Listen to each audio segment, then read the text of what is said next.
Expresa TV presenta. Y una casa dividida contra sí cae. Escrito está en los profetas, y todos serán enseñados por Dios. Este es el pan que ha descendido de los mismos cielos. Quien come mi carne y bebe mi sangre, tiene vida eterna.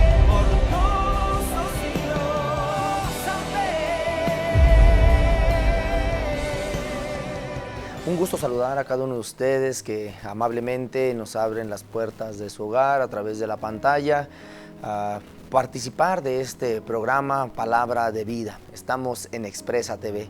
Hoy, como todos los programas, tendremos un programa muy interesante, partiendo pues obviamente de la palabra de Dios, que es esa palabra que viva y eficaz, pues nos da vida. Y reflexionando el Evangelio del próximo domingo, también abordaremos algunas de las preguntas que nos han realizado en torno a la fe, por qué una persona es beatificada, santificada, cuál es el proceso, tiene que estar exenta de errores, de pecados, cómo es esa situación. Y junto con ello también vamos a conocer a un gran santo, un santo que es patrono de los jóvenes aquí en nuestro país y que bueno, pues seguramente ya se darán cuenta de quién es, pero revelaremos el nombre más adelante. Y conoceremos qué ha pasado en nuestra diócesis, alguna película que podamos ver, tendremos esa sugerencia para darnos el espacio frente al televisor de seguir pues alimentando nuestra fe. Bien, pues sean bienvenidos a esta nueva edición de tu programa Palabra de Vida.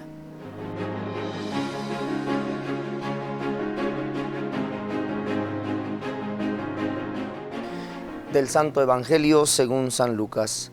Transcurrido el tiempo de la purificación de María según la ley de Moisés, ella y José llevaron al niño a Jerusalén para presentarlo al Señor de acuerdo con lo prescrito en la ley.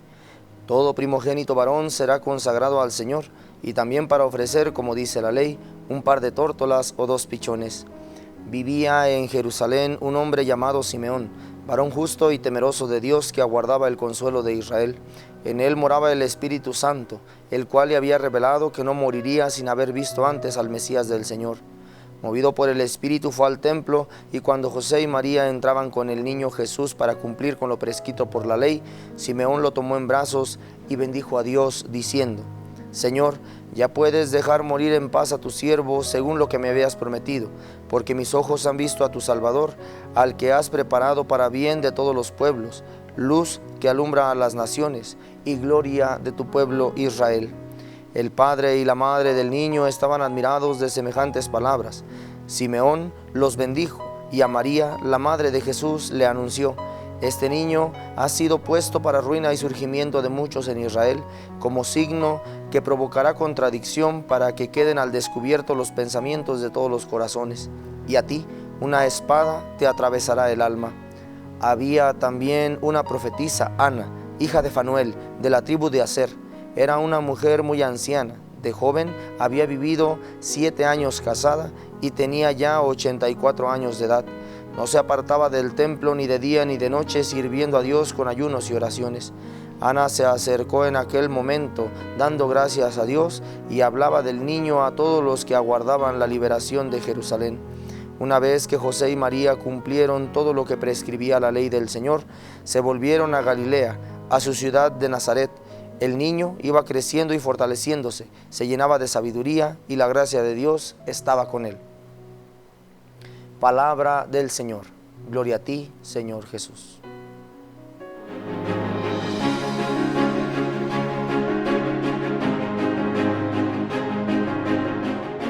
Hemos escuchado el Evangelio que nos habla del momento de que María y José van a presentar al niño Jesús al templo para cumplir con lo que estaba prescrito en la ley. Y justamente en este cumplimiento de la ley vemos nuevamente la mano de Dios que va más allá de la ley. Y se presentan primero Simeón, después Ana, como aquellos que ayudan a entender el misterio de Dios encerrado en la persona de Jesús. Y si no había quedado claro para muchos, ¿verdad?, en su nacimiento, con aquella manifestación que tienen los magos de Oriente, ahora con las palabras de Simeón, con las palabras de Ana, pues se pone más al descubierto que el que ha nacido es en verdad el Hijo de Dios. Y justamente Simeón, que había recibido aquella promesa de que no moriría sin antes haber visto al Salvador, al Hijo de Dios, él es el que hace incluso un momento de alabanza a Dios. Ahora, Señor, puedes dejar morir a tu siervo e irse en paz, porque mis ojos han visto a tu Salvador.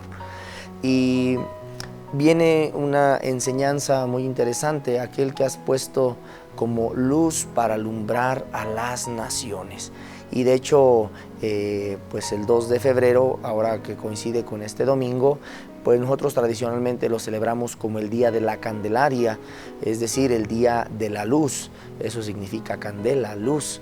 Y entonces celebramos el 2 de febrero, no el Día de los Tamales, sino celebramos el día en que en la presentación del niño Jesús en el templo, Él se nos revela como la luz que viene a iluminar las tinieblas, a iluminar y a disipar toda oscuridad. ¿Por qué? Porque de cierta manera, cuando el hombre, cuando nosotros nos enfocamos en nuestras realidades, que incluso a veces nos encerramos así como en un solo aspecto de la vida, nos dejamos de lado todo aquello que pues es parte de la vida y por estar enfocados y obstinados y en la oscuridad de ese circulito y de ese espacio, nos perdemos toda la luz. Esto lo pienso, por ejemplo, desde el pecado original de nuestros primeros padres, como Dios les dijo: de todo pueden comer, de todo pueden disfrutar, menos del fruto del árbol del bien y del mal. Pierden toda la luz por irse a ese momento oscuro, ¿no?, a ese túnel, por decirlo de alguna manera. Y entonces Jesús viene precisamente a eso, a iluminar esa realidad humana para que el hombre no esté en esa oscuridad, en esa tiniebla, en ese encerramiento, sino que con la luz, como cuando la prendemos en la casa, vemos todo. Bueno, con la luz que es Jesús, podamos nosotros tener un panorama amplio de la vida, de la creación, de los dones y gracias que Dios da, del actuar de Dios, de la voluntad, etcétera, etcétera. Entonces, eso es lo que nosotros estamos celebrando. Y por otro lado, encontramos a Ana, que dice que también reconoce la presencia de Jesús como el Hijo de Dios, y no solo eso, sino que la comunica, dice, a los demás. Y justamente pues esa es otra tarea, ¿no? Es como ese ejercicio del instrumento musical llamado acordeón, ¿no? Contracción y aspersión. Entonces, resulta que nosotros estamos llamados a dejarnos iluminar por Jesús, como nos anuncia Simeón, pero también para nosotros después compartir esa luz con los demás. De hecho, si recuerdan, en la celebración de la Pascua, en la noche del sábado, cuando se enciende el cirio, se comparte, y ese se comparte a algunas personas y después esas personas las comparten a otras, y así se va propagando la luz. Bueno, como Ana nos lo enseña en este pasaje del Evangelio, así nosotros hemos de ser propagadores de la luz para que vayamos iluminando con nuestra presencia, con nuestras palabras, con nuestras ideas, con nuestras acciones, aquellos ambientes en nuestra casa, en nuestro trabajo, en la escuela, que de pronto se ven oscurecidos por esa situación de enfoque, de ceguera, ¿no?, que a veces tenemos. Entonces, que esta sea pues la enseñanza que nosotros nos llevemos del Evangelio que escucharemos el próximo domingo en torno a la fiesta de la presentación del Hijo de Dios en el templo, y que nosotros nos dejemos iluminar, ¿verdad?, por esa luz que viene a ampliarnos el panorama, a hacer que levantemos la cabeza, que nos demos cuenta de la realidad en la que estamos, que no nos enfoquemos en nuestro punto de vista, en nuestra realidad así muy corta, sino que con la luz nos disipemos, ¿no?, nos abramos, y después que nosotros también seamos capaces de ser luz para los demás. Bien, pues con estas enseñanzas vamos a un corte y regresamos.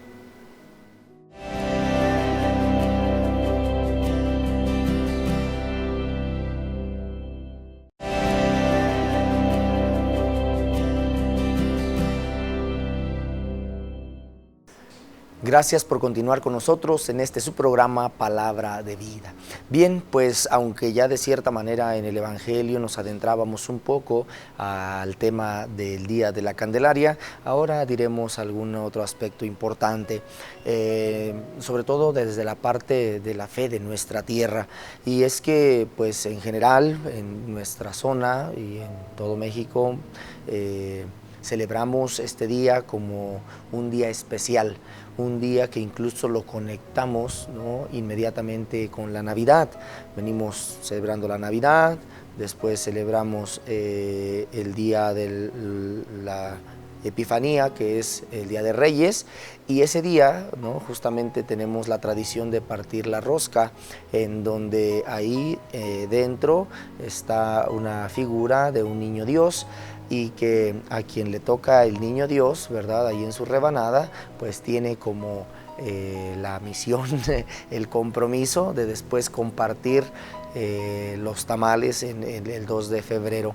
Y ese compartir los tamales no es como algo fuera de la Navidad, sino, vuelvo al punto, conectado con la Navidad, porque es compartir todavía la alegría del nacimiento del Hijo de Dios.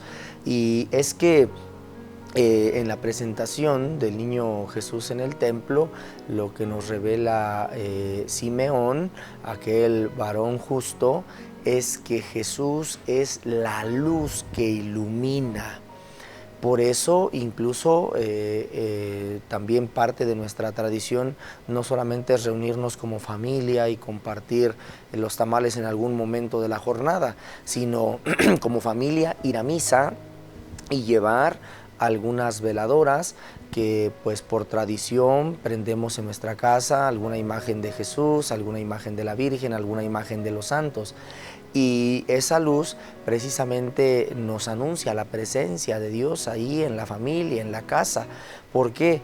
Porque el mismo Jesús, Él se revela y se autorrevela como la luz, ¿no? Incluso Él dice, no se prende una vela para ponerla debajo de una olla o ponerla debajo de la cama, sino se pone en lo alto para que alumbre a todos los de la casa. Y entonces como familia se acude a misa, se lleva en ese sentido la veladora para ser bendecida, y esa luz va a la casa precisamente para que como luz que es Cristo ilumine a todos los de la casa, los ilumine para darles sabiduría, para darles entendimiento, para abrirles el panorama y el camino de su vida ante las distintas dificultades, problemas, adversidades que de pronto la vida nos presenta.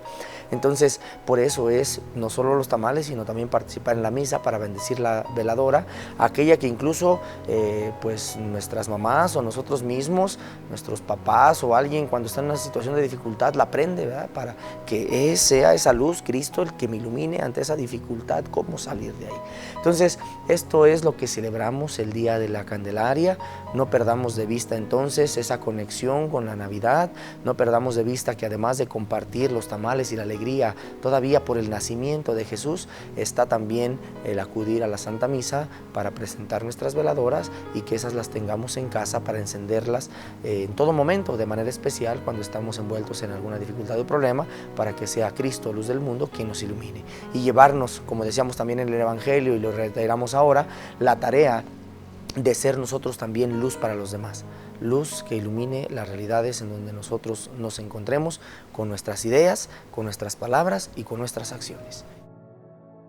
Hola amigos, hoy vamos a hablar de una celebración que nos llena de luz y esperanza, el Día de la Candelaria. Cada 2 de febrero, la Iglesia nos invita a recordar un momento especial de la vida de Jesús, su presentación en el templo. María y José lo llevaron ahí, siguiendo las tradiciones de su tiempo para presentarlo a Dios y cumplir con la ley. Y es que en esta fecha no solo celebramos un hecho histórico, sino que también tenemos una hermosa tradición, la bendición de las velas. Estas velas representan a Jesús, la luz del mundo. Es un buen recordatorio de que como cristianos debemos ser esa luz para los demás. Cada uno de nosotros tiene el poder de iluminar la vida de otros con buenos actos y palabras llenas de amor. Pero claro, el Día de la Candelaria no se celebra solo en las iglesias. Muchas familias tienen la costumbre de llevar sus figuritas del Niño Jesús al templo para recibir la bendición. Y no olvidemos los tamales. En muchos hogares, esta fecha también se disfruta en torno a una mesa llena de comida rica, compartiendo entre familiares y amigos. Así que este 2 de febrero, además de la misa, tómate un momento para reflexionar sobre qué significa para ti ser una luz en el mundo, como Jesús lo fue para todos. Este es un día para renovar nuestra fe, compartir y sobre todo mantenernos unidos en Cristo.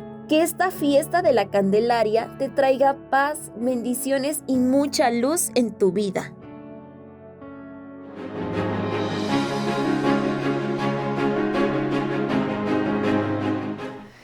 Bien, pues ya que nosotros hemos conocido cómo vivir y cómo no perder el enfoque de la celebración del Día de la Candelaria, vamos ahora al confesionario digital, donde escuchando pues sus inquietudes, sus preguntas, vamos a abordar este tema interesante que es en torno a qué diferencia hay entre una beatificación y una canonización, quién puede ser promovido como beato, como santo, etcétera, etcétera.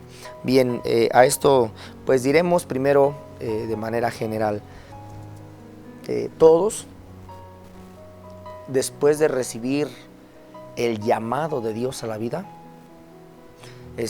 somos llamados por Él a la santidad. Es decir, a vivir según su voluntad, a vivir de tal manera que nosotros imitemos aquellas virtudes, aquellos valores que Jesús nos presenta y nos revela en el Evangelio, y que pues no son otra cosa sino esa plenitud de lo que Dios va revelando a lo largo de la historia, en la historia de la salvación, a través de los profetas, de los sacerdotes, de los reyes, de los jueces, etc. Entonces, hay una cita bíblica en la que el mismo Jesús pues nos deja en claro esta vocación a todos a la santidad, a ser santos. Y es cuando dice, sean perfectos como su Padre Celestial es perfecto.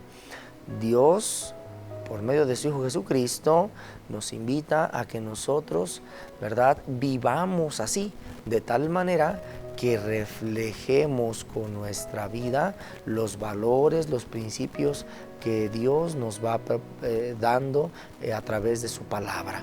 Y en este sentido, entonces, todos, después de la vida, somos llamados a la santidad, es decir, a vivir nuestra vida conforme a lo que Dios quiere. Y esto pues no está exento de errores, no está exenta de pecados. De hecho, pues los santos son personas comunes y corrientes como nosotros, que pues en algún momento de su vida cayeron en el pecado, en algún momento de su vida cayeron en dificultades que los llevó a cometer errores, etc. Pero entonces a los santos no se les reconoce por esos errores o por esos, ni tampoco se le ignoran, ¿no? Ahí está, por ejemplo, un caso muy interesante de la vida de San Agustín de Hipona, ¿no?, que viviendo una etapa de su adolescencia y juventud entre la rebeldía, etcétera, el pecado y demás, pues llega el momento en el que se encuentra con Dios, que experimenta la presencia de Dios en su vida, que esa palabra toca en su corazón al leer la Sagrada Escritura, y entonces él ahora, abandonando ese camino y esa vida de pecado, se va buscando, ¿verdad?, vivir una vida conforme a la voluntad de Dios, esforzándose por vivir las virtudes cristianas, ¿no?, de pasar de la soberbia y demás a la humildad, de pasar de la ira y demás a la comprensión, etc. Entonces viene ese cambio, y un cambio que es paulatino, no es que fue de hoy para mañana, ya San Agustín se durmió pecador y se despertó santo, ¿no? Pues no, es un camino de perfección, y camino de perfección al que todos estamos llamados, reitero, no solamente algunos. Y entonces, pues desde los primeros siglos la iglesia pues aclamaba, ¿no?, el reconocer a aquellas personas que en un esfuerzo heroico y también en un abandono a la gracia de Dios, buscaron vivir su vida de una manera ejemplar.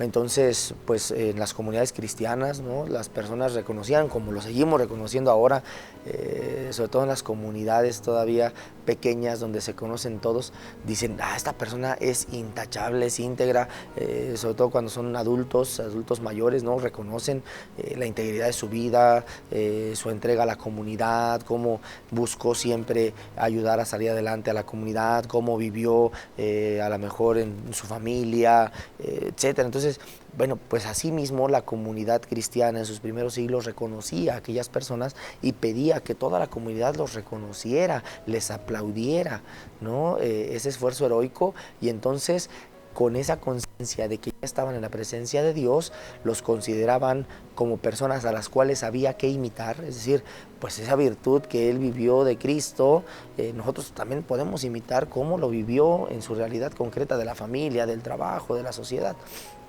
Y además de tenerlos como imitadores, pues los veneraban de tal manera que acudían a ellos como intercesores, para que ya que estaban cerca de Dios, pudieran interceder y alcanzar aquel favor que se requería.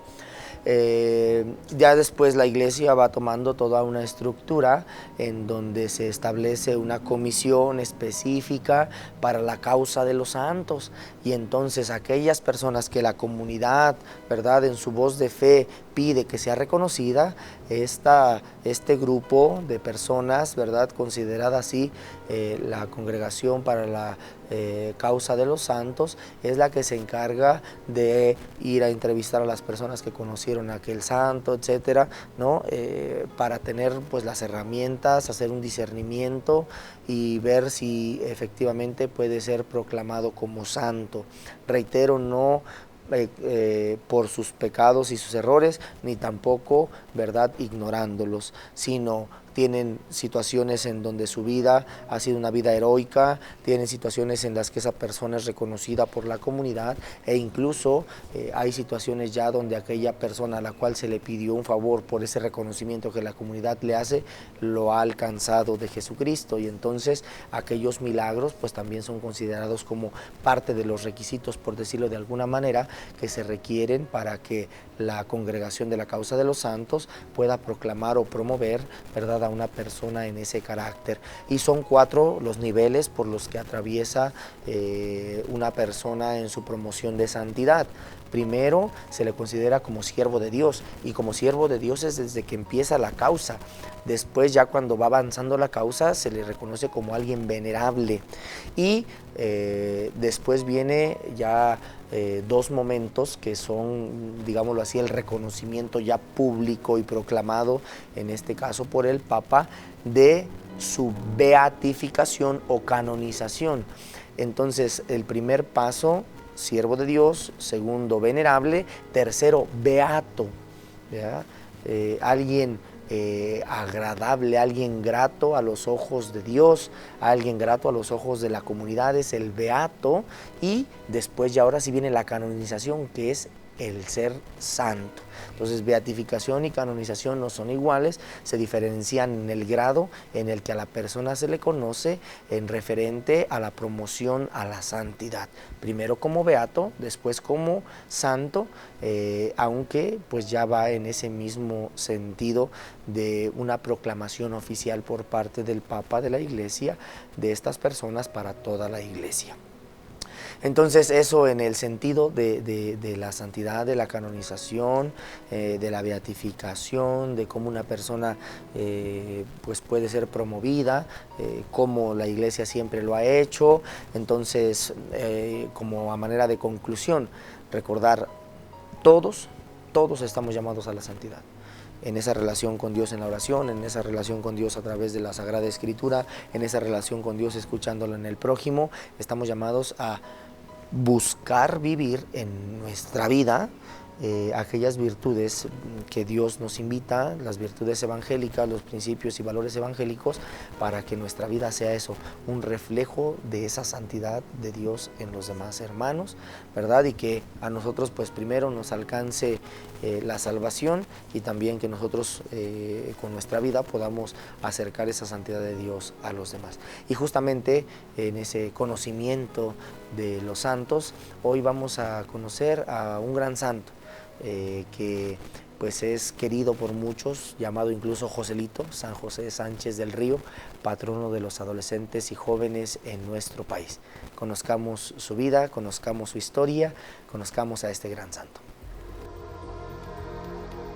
Hoy les traemos la increíble historia de un joven valiente que marcó la historia de México con su fe y coraje. San José Sánchez del Río. Este joven originario de Sahuayo, Michoacán, nació en 1913 y desde pequeño mostró una gran devoción por Dios y por su país. A los 14 años, en medio de la lucha cristera, se unió a los guerrillos que defendían la libertad religiosa en México, cuando el gobierno estaba persiguiendo a la iglesia. Sí, a esa edad. Y no solo luchó, sino que mostró una valentía que muchos no podrían imaginar. El 10 de febrero de 1928, José Sánchez del Río fue capturado y torturado por los soldados, quienes le desollaron los pies y lo obligaron a caminar hasta el cementerio. A pesar del dolor, nunca renunció a su fe, gritando: ¡Viva Cristo Rey! ¡Viva la Virgen de Guadalupe! Incluso cuando lo llevaron a la fosa y lo comenzaron a apuñalar, continuó proclamando su fe con valentía hasta el final. Incluso cuando el capitán de los soldados le preguntó qué les debía decir a sus padres, José, con el rostro lleno de esperanza, respondió: que nos veremos en el cielo. ¡Viva Cristo Rey! ¡Viva la Virgen de Guadalupe! Y con esas palabras, el capitán le disparó en la cabeza. José cayó en la tumba, su alma voló al cielo y su vida de fe quedó grabada en los corazones de todos. Hoy, sus restos descansan en el templo parroquial de Santiago Apóstol en Sahuayo, Michoacán. San José Sánchez del Río no solo fue un joven mártir, sino un ejemplo de lo que significa tener una fe inquebrantable hasta el final. Fue canonizado en 2016 y su vida nos recuerda que sin importar la edad, todos podemos ser valientes en la fe y defender lo que es justo. Que su historia nos inspire a ser firmes en nuestra creencia y amor por Jesús. Como hemos visto, la santidad no solamente es para los ancianos, para las personas mayores, sino la santidad es para todos y es en todo momento de nuestra vida. Lo hemos descubierto en San José Sánchez del Río, que a pronta edad, ¿verdad? Él asume esa valentía de la fe por defenderla, por promoverla y al grado de dar la vida, ¿no? Entonces, la santidad no es para los viejitos, la santidad es para los adolescentes, para los jóvenes, para los niños, y que desde esa temprana edad vayan forjando una vida cimentada en valores, principios del Evangelio, que los lleve incluso a una vida en plenitud, como vemos en San José Sánchez del Río, ¿no? A pesar de que estaba pequeño y en la vivencia de su fe era pleno, era feliz. Bien, vamos a un corte y regresamos.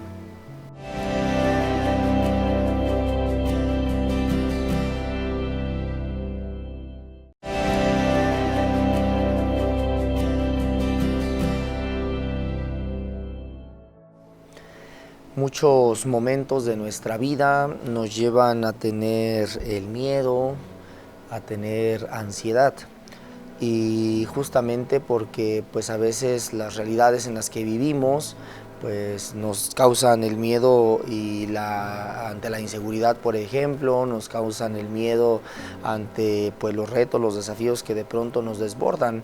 Y precisamente otro de los aspectos que también en reciente tiempo nos ha pues lastimado mucho es la ansiedad. Algo interesante que me preocupa es que salió un estudio que después de pandemia la mayoría de los adolescentes, de los jóvenes en la universidad, en la preparatoria, están medicados, ¿no?, para bajar la situación de ansiedad, porque pues, no se ha sabido manejar, etcétera. Bien, pues nosotros sabemos desde la fe que siempre Dios nos ayuda precisamente a esto, porque el mismo Jesús repite a sus apóstoles constantemente: no tengan miedo, no tengan miedo. Entonces vamos ahora a hacer una oración en la que pedimos a Dios pues que nos libre de nuestros miedos, de nuestras ansiedades. Padre Dios, muchas gracias porque tú eres el Dios Todopoderoso. Para ti no hay nada imposible. En este momento traigo mis miedos y ansiedades ante ti porque no quiero seguir siendo esclavo de esas emociones. Me aferro a ti, Padre, y a tu poder, y te suplico que me ayudes a vencer mis temores sobre el futuro y la ansiedad que me causan. Señor, yo sé que tú tienes mi vida, mi presente y mi futuro está en tus manos. En ti estoy seguro. Sé que, como dice el Salmo, tú me sostienes de mi mano derecha y me guías cada día con tu consejo. Hoy quiero escuchar tu voz, Dios mío, y creer tus promesas de paz. Hoy proclamo tu poder y me afirmo en que soy más que vencedor en ti. Gracias porque hoy camino contigo y con tu poder venzo toda emoción negativa. Solo tú tienes el poder sobre mí, en el nombre de Jesús. Amén.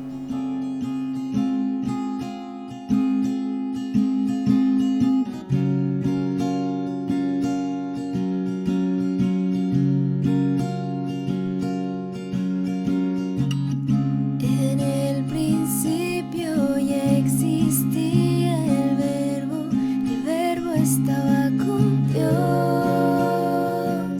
el verbo era Dios.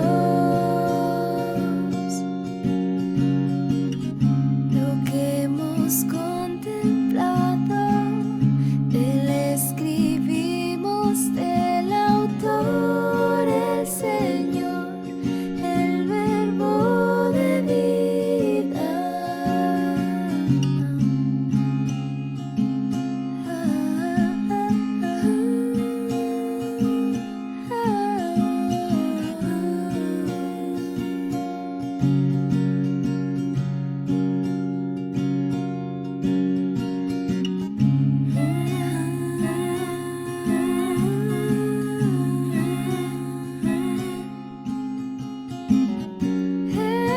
El Hijo de Dios, quien habitó entre nosotros.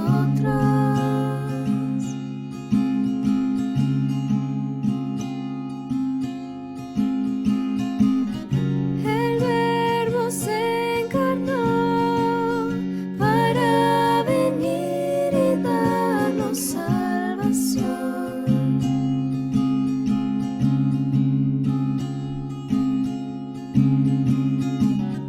Todo fue hecho por Él, en Él está la vida eterna.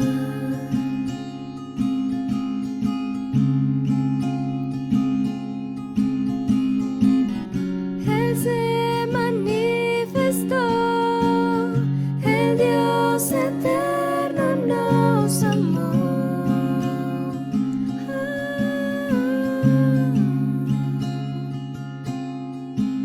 Es Jesús quien nos reconcilió. Es Jesús, el Verbo, Hijo de Dios.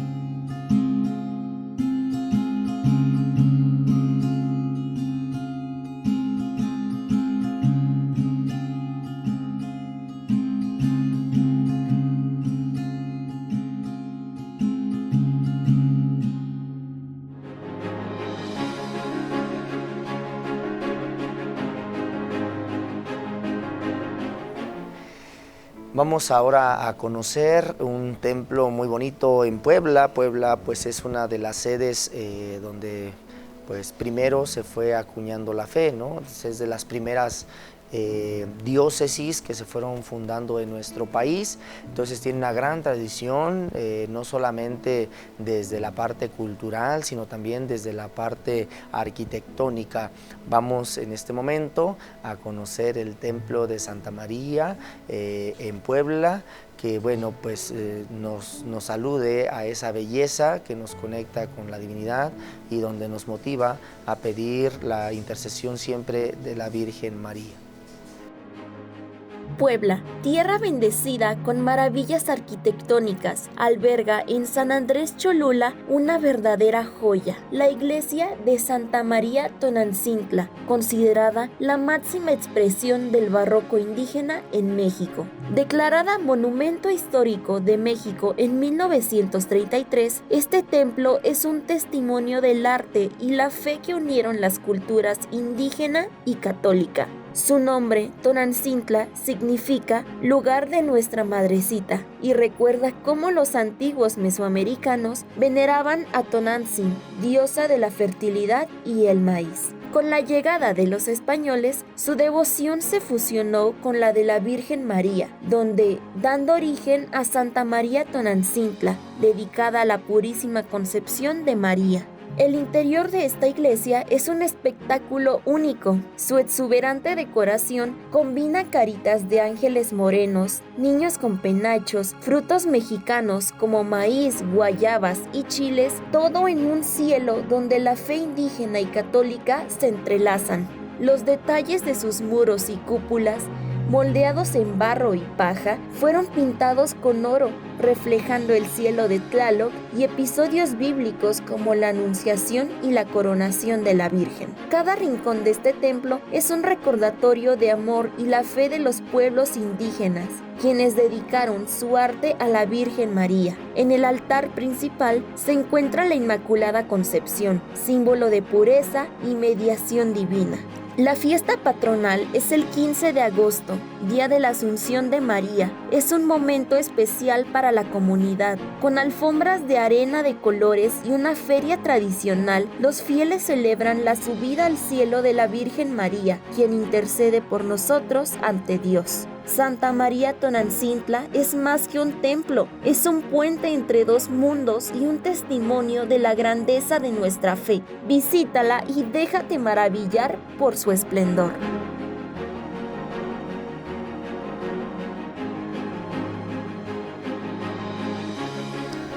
Y después de conocer este bello templo, pues nos lleva a pensar también que cómo ha sido la relación entre la Iglesia, el Estado, precisamente porque pues desde Puebla, ¿no? Vemos cómo sobre todo en ese momento donde se emite un documento, que así se llama el documento de Puebla, busca estrecharse las relaciones. Y en esta larga tradición de fe y en relación con la vida pública, pues nosotros nos preguntamos hoy, ¿y la Iglesia cómo se relaciona con las cuestiones políticas, más en este momento que ha sido crucial en cambios de gobierno a nivel nacional, a nivel internacional? Y bien, pues para esto el Padre Crisanto nos ilumina desde el Código de Derecho Canónico, desde la parte legislativa de la Iglesia. Vamos a ver qué es lo que nos comenta el Padre Crisanto. Desde esta parroquia de la Asunción, aquí en la ciudad de Celaya, quiero compartir esta reflexión acerca de las relaciones entre la política y la religión. Cuando tenemos una postura radical de total separación o de completa unión, todos salimos perdiendo. Por eso es importante esta reflexión, que consideremos que la relación entre política y religión tiene que ver con nuestra naturaleza humana. Somos seres sociales, políticos por naturaleza, y también somos seres religiosos. Buscamos la trascendencia, nuestra realización en plenitud. Recuerden que religión viene de religare, que significa unir, unir con Dios, unir con el Creador. Y es allí donde vamos a encontrar esa plena realización de nuestra vida. A nivel personal y comunitario, siempre estarán estos ámbitos de la participación en la política y de la vivencia de nuestros valores religiosos. Jesús nos ha dicho en el Evangelio: denle al César lo que es del César y a Dios lo que es de Dios. Por ejemplo, en el tema de la adoración, únicamente a Dios adoramos. Pero si queremos vivir plenamente nuestra fe, hay que comprometernos con estas realidades temporales y participar en los diferentes ámbitos de la sociedad, también en la política. Si somos seres sociales por naturaleza, necesitamos de esa participación de todos para nuestra realización personal y para alcanzar esos objetivos comunes. Es importante que en este tiempo reflexionemos sobre esta relación.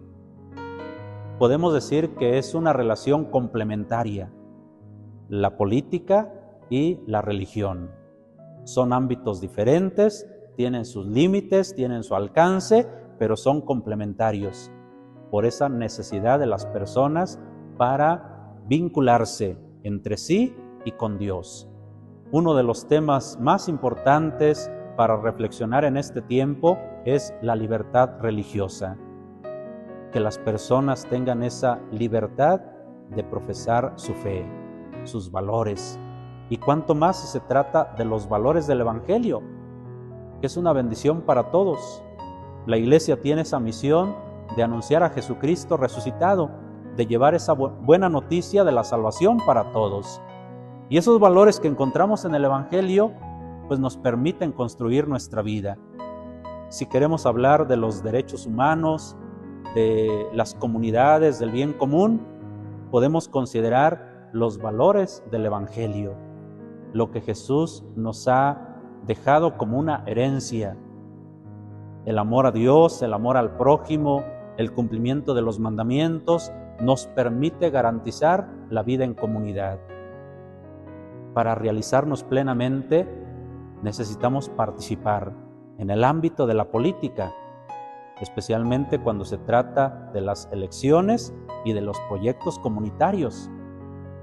Así podemos nosotros participar desde nuestra experiencia de fe, participar como cristianos, no únicamente el día de las elecciones, sino acompañar a los gobiernos en su desempeño. Así vivimos plenamente nuestra fe, porque la fe cristiana tiene esta dimensión social, participativa, de construir el reino de Dios desde aquí, que se manifieste en nuestra vida y en nuestras comunidades los valores del Evangelio. Trabajar por la paz, por el respeto, la protección de la vida, la compasión a los más necesitados, eso implica vivir nuestra fe. Y así nosotros podemos dar testimonio de esa llegada del reino.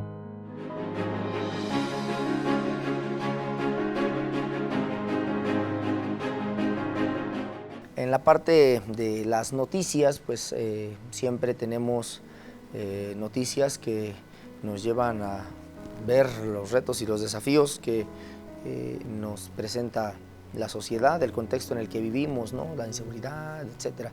Pero también hay noticias que nos van dando una esperanza, que nos iluminan, que nos van dando luz.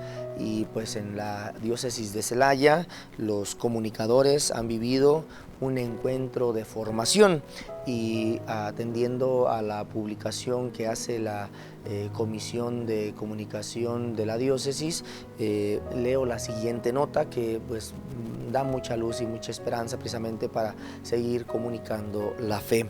En sintonía con el caminar pastoral, los agentes parroquiales de comunicación de las parroquias de la diócesis de Celaya participaron en el tercer encuentro diocesano de formación en el Decanato de Juventinos Rosas, teniendo como sede la comunidad de mexicanos en Villagrán, Guanajuato.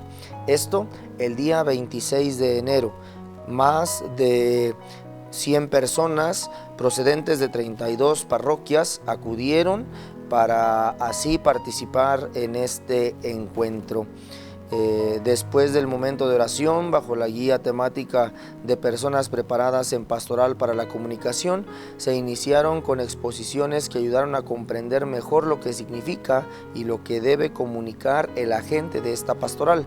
Un factor clave fueron las importantes recomendaciones que los ponentes hicieron para un mejor desarrollo de esta tarea tan noble, pero muy importante, motivada a no perder de vista la finalidad y tomar como ayuda y herramienta los medios de comunicación para la misión de la evangelización, anclado a Cristo en todos los medios de comunicación para expresar una fe viva, ¿verdad?, que debe motivar a la esperanza.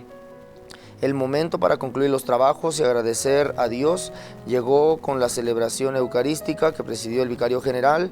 Consagraron los sacerdotes Eduardo Sánchez Ramírez, presidente de la CODIPAC, el padre Sergio Moctezuma, animador del decanato de San Miguel Celaya, también el diácono Gregorio Cruz Rangel, animador del decanato de Rincón de Tamayo, y el presbítero Arturo García, administrador, quien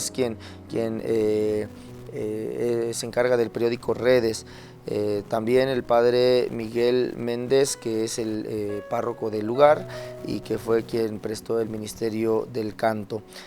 Se anunció que para la celebración de la Jornada Mundial de las Comunicaciones Sociales, la sede será el decanato de San Miguel de Allende y esta se llevará a cabo el día 1 de junio. Pues bien, esta noticia nos llena de esperanza porque pues los agentes de la Pastoral para la Comunicación de las parroquias, una gran participación, 32 parroquias, pues se van preparando, se van formando para seguir anunciando la buena nueva que, como decíamos, nos lleve a una fe viva y nos despierte en la esperanza de luchar por un mundo mejor. Entonces, pues ahí está la nota de esta semana de la diócesis de Celaya. Bien, pues no te pierdas nuestra próxima edición de tu programa Palabra de Vida, un programa que siempre desde la Palabra de Dios pues tiene eso, que quiere motivarnos a vivir nuestra fe de tal manera que nosotros cada vez nos sintamos más plenos y que cada vez más, como hoy lo reflexionamos, vayamos propagando esa luz a los distintos rincones donde hay oscuridades por el miedo, oscuridades por la ansiedad, oscuridades a causa de las distintas realidades que esto nos acarrea. Bien, pues les doy ahora la bendición. El Señor esté con ustedes y con tu espíritu, y la bendición de Dios Todopoderoso, Padre, Hijo y Espíritu Santo, descienda sobre ustedes, su familia y trabajo, y les acompañe siempre. Amén. Muchas gracias, nos vemos la próxima. Y una casa dividida contra sí cae. Escrito está en los profetas, y todos serán enseñados por Dios. Este es el pan que ha descendido de los mismos cielos. Quien come mi carne y bebe mi sangre, tiene vida eterna.